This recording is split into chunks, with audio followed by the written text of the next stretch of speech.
isolate you from your security, from the ones who can see through their bullshit. They isolate you from them. They tell you that they got out to get you. They not out to get you, big mama, but she don't always see it because she's in the moment. When you in the moment, you can't see 2 weeks from now. That's why everybody always tell you to live in the now. Just because you living in the now don't mean you can't anticipate based on events what's about to take place. That's called extrapolation of events. It's part of the natural nature of the human to say, okay, last time I went down that street, it was a hole down there. I got 2 options. I can go see if the hole's still there. That'll be inconvenient. Or I can go this other way where I know it ain't no holes and I'm going to get to my destination. But when the money come, snakes come out. Right? When the bank get unlocked, the serpents rear their head because they smell the money. And Big Mama sometimes act like a little girl because she still got an inner child. And that inner child is who the seducer is trying to woo. So the seducer seduced the inner child, which is her innocence, and use it to leverage against her, to subjugate her. And this is where this plantation narrative comes from. So now that we got all of the security away from them, now we got to put what we call a decoy in its place. So they go out and they hire these pale-faced plantation managers, and then they give them fornication rights because King George said it, or King James said it was cool. If any way you need to spread that drop, get that drop of blood, you get it. Right?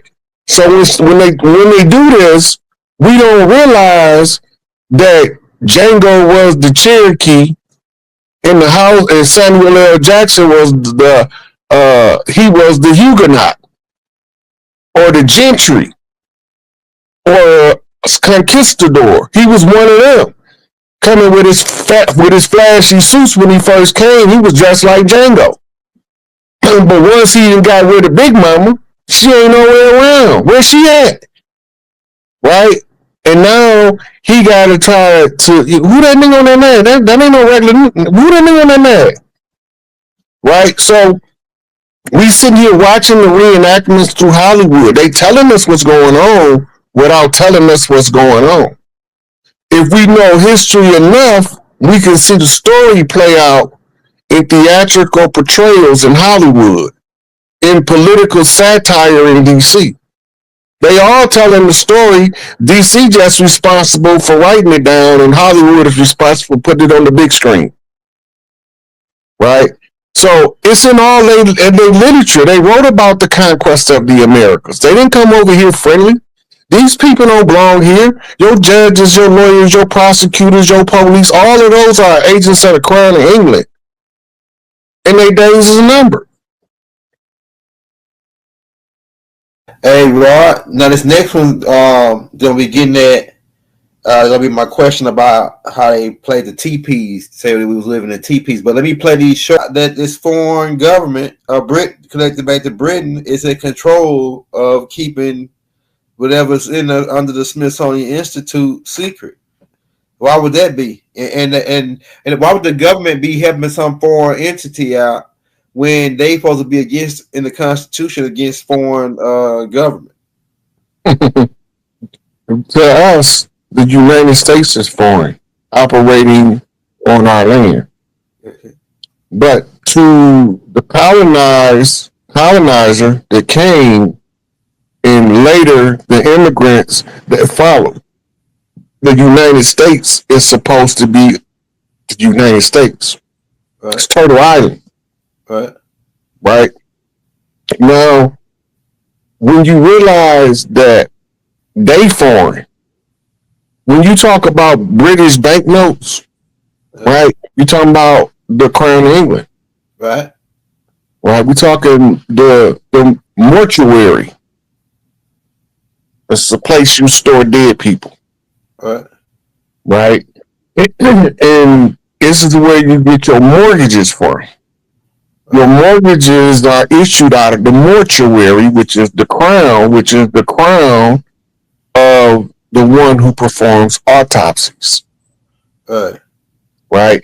Shout out to Gaddy Boy for dropping that. He was on point with that one, and I was like, whoa. But anyway, the civilly mortis status is the general status of anybody that comes into the war zone. You automatically declare dead in the war zone because you might not make it out. We lost a lot of good soldiers, right? But so we lost so many good soldiers, we kept raising soldiers and wasn't raising no generals, no lieutenants, no captains, no admirals. We wasn't raising none of that, none but just straight raw soldiers. And Elijah told us, force and power without direction is total destruction. Mm-hmm. And you see it in our community because all our communities look like Warsaw after World War II, the ghetto. Right? So all of this foreign interest, because the war had to be contained. Only reason they concerned about foreign interest is because if these natives don't know they not Moors, dirty Moors, I have to correct that. If these natives don't know they not the dirty Moors, then they gonna be the ones lose out. Yep, our state go back to us. If you listen to Hakeem Bey, he's telling you his organic original status and his birthright as a chief on the land in his lectures. Mm-hmm. Mm-hmm. And then he talk about the rituals he used to do up in Central Park that caused the catalyst of something to happen to him that woke him up to the fact that he was from over here. Noble Ali don't say he came over here from Spain or Portugal. He said he was born in one of the Carolinas. Yeah, North Carolina. Right? And then he got going a step further. He was a certified Cherokee chief that was recognized under the Cherokee Confederacy. Right. And he had a right to execute the Cherokee Constitution over the U.S. Constitution. Just like when it's a rightful Gullah Geechee, they got a right to assert the Commonwealth Constitution, which we call Articles of Confederation, that was the Confederation of I'm getting brain locked. Iroquois Confederacy. Yeah. I was about to say it. It was the Iroquois Confederacy in the rebel flag. It wasn't called the rebel flag. Right? And the Old Glory wasn't even created yet. Right? Old Glory is the war flag. Old Glory is not the peace flag. The stripes go up and down on the peace flag, horizontal. They go vertical on the war flag. Right? So then you have the Admiralty flag, which carries the tribunals of the law of the seas. And this is what they enforcing in the war zone. Right? But we sank their battleship when they was trying to sink ours. And these people was already over here. They don't connect. But then he was saying this. I got a couple questions off of that part. Now my first part is, before 1492, several groups, we had contact with several groups that we know of, and it might have been more. But we know that Ho Shin came over about around the 300s on the West Coast. And we know that Mansa Musa, which they don't teach us in school about Mansa Musa, who sailed over in 1310s, him and Abu Bakr. Abu Bakr came first, and then Abu Bakr actually stayed over here, from what Doc said in the Let's at the Record Scrape book. And then Mansa Musa came over here looking for him. And he actually mixed in with some people over here. But they cut it off. So he's saying that Smithsonian Institute wanted to cut this off, cut that information that predates any contact with foreign people or any Africans or anybody else. They wanted to start it from 1492, and it goes wrong with the church, the doctrine of discovery in the church. It pretty much ties into the doctrine of discovery and what he just said about it's connected back to the church. So my question to you is, why would they want us not to know about these prior encounters with foreign other people in America before them, before Christopher Columbus? Yeah. Okay, the first thing is we got to pay attention to a particular word. The word was homogeneous. Okay. Which means that they just naturally developed somewhere. Right. Yeah. Right.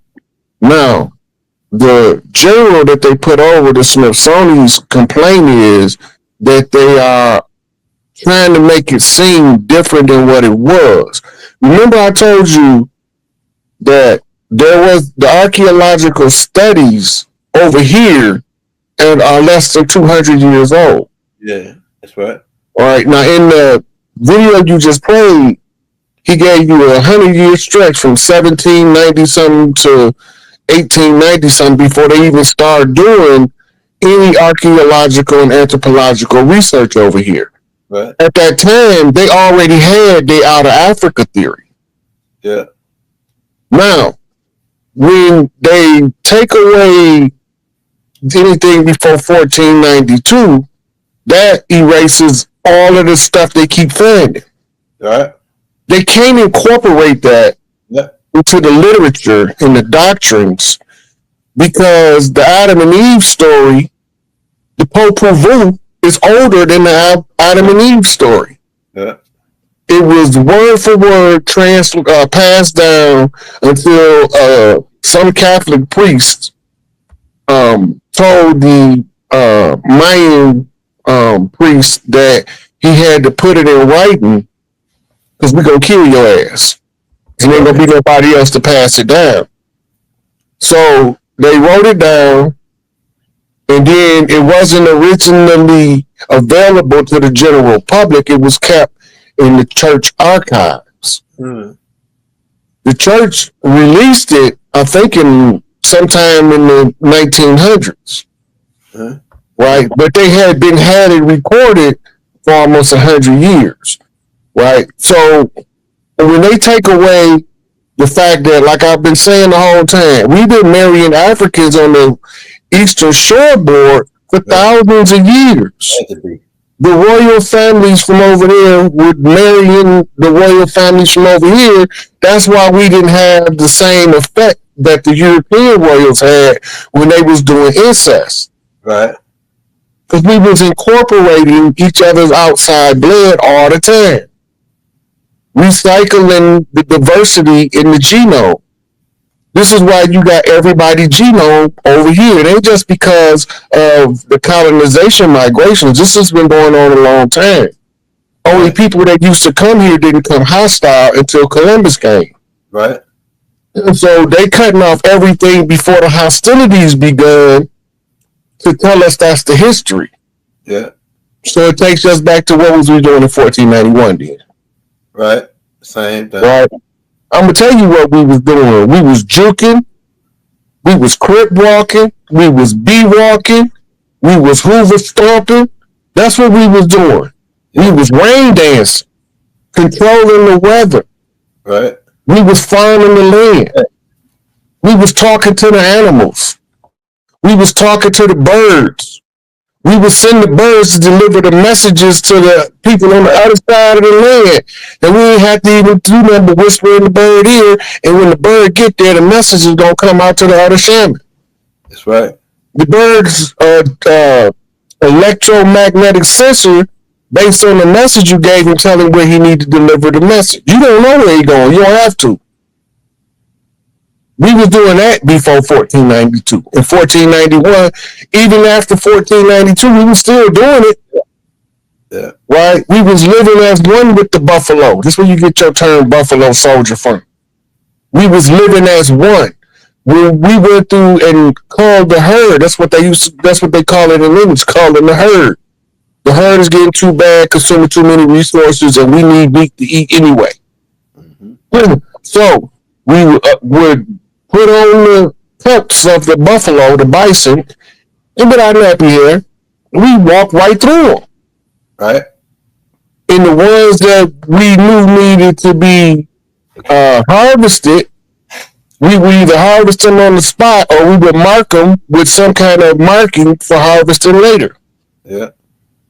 I see that. And so now they give us all of their history and they ignore what we was doing. Yeah. Yeah. The Christian way. No, but they tell us that we was living in teepees when after from the 1492, everything y'all was in teepees, y'all was savages running around in thongs and diapers when we got over here. Even though you read the Christopher Columbus diaries, he tell you what this guy just said. It was big, huge cities, all this, right? So he's saying that the state fairs are these huge fairs like in Chicago and like in Staten Island, the one up in New York, wherever. All these fairs were where our center points, power points of our cities were, and that they tore them down, and that they tell us they came over here, we was in teepees. Could you go in on that, Rod? So first of all, they didn't even see a teepee until they got to the Great Plains. The cities is the same cities that we've been occupying from the beginning. They just changed the names. And sometimes they change them to biblical names to suit the narrative they was pushing. If they can convince us that it wasn't nothing over here but some Mongolian savages that they brought over here, we won't know what happened. We got to look at the migrations.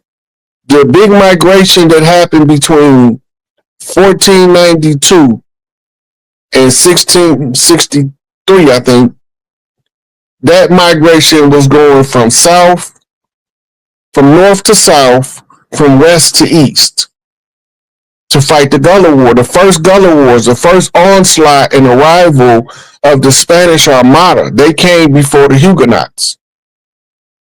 In the midst of that, the Huguenots came into what we call the Gulf of America today. And from the Gulf of America, they fought the war with the tribes at the Mississippi outlet. And they was fighting the fort back then. It's now called the Fort Nola, but it had a tribal name. The Mississippi River used to have patrol boats, river boats that traveled up and down the river for whatever reasons. Sometimes it was to transport goods. Sometimes it was to transport people. Sometimes it was to give assistance to one side of a tribal conflict and bring them some kind of means to defend themselves, right? So the Mississippi River was a great highway for us. And the tributaries was also interstates. We did more water travel across the land than we did land travel. So, of course, close to the rivers, you see when we docked the boat that we would set up a campsite. And this is what they call in teepees, or tents in modern terms. And we pitch our tents and they start attacking us on those locations. This is where they get this narrative that we lived in, that was in tents and teepees. Well, that wasn't the truth. That was a half-truth, what we call disinformation. You take a partially true piece of information, but you steer the narrative in the wrong direction. We was already on the move to defend the land, right? So once the war treaty is signed, which they call it the Declaration of, Emancipation Proclamation, right? Once this is all done, we go into this 200-year slumber from not knowing what was going on the land. All of a sudden, all of the ones with the knowledge was murdered first. So now they got to explain why all of these people being murdered. They came up with something called a lynch mob, right? And the lynch mob was actually secret societies. This is why the KKK is a Masonic brotherhood. So when you understand what they're doing, you can see the war being fought, but it's being fought on multiple levels at the same time.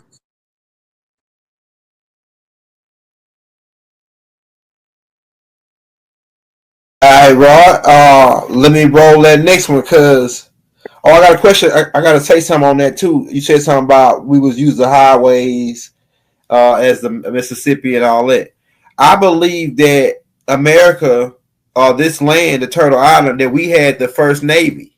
That we had the first. That's why the Navy. I believe that, and that's a reason why the Navy over here is still the biggest Navy in the world because we had the Republic had the Turtle Island with the Afar, the Tamarayan police, the Felicians, and the Afar people, which were they both mixed in together.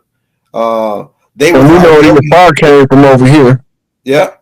Yeah, and they were the police. Like you said they were like the Navy. So because they were Navy SEALs. They even go into say that these Magi's were trained like Navy SEAls. I mean they could go underwater and all that. The Navy. That's why they was frog. Go ahead. That's why they was frogmen first. Right. That's why they was frogmen first. Because the frogmen was the name that was given to the water tribes that patrolled the waters.